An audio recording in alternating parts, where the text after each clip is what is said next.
And one of the things that I think that's interesting is that Jesus, when he's being complimented, he doesn't say, well, thank you, I worked really hard, or thank you, I've been practicing my speech. He takes the opportunity to compliment the one who has given him the words, the one who has given him the teachings, okay?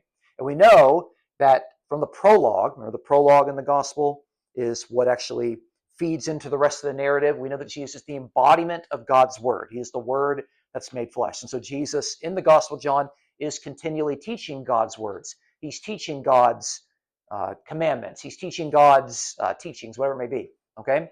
But they're not his. He's just the embodiment of God's teachings. And remember, we've also seen that Jesus is being portrayed as the prophet from Deuteronomy 18:18, that prophet that Yahweh is going to put his own words into the mouth of this prophet, and this prophet is going to speak in the name of God, okay? So, first thing that happens, of course, is that they're astonished. How is he so learned, having never been educated? Okay, so how does he answer this? He says, my teaching, it's not mine, belongs to the one who sent me.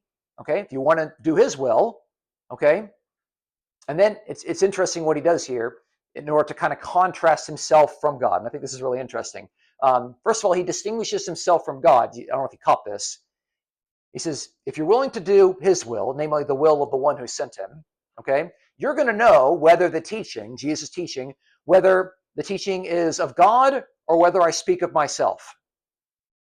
Now, if Jesus was God, he would not say this. Clearly, this figure God is someone distinct from himself. I think it's obvious.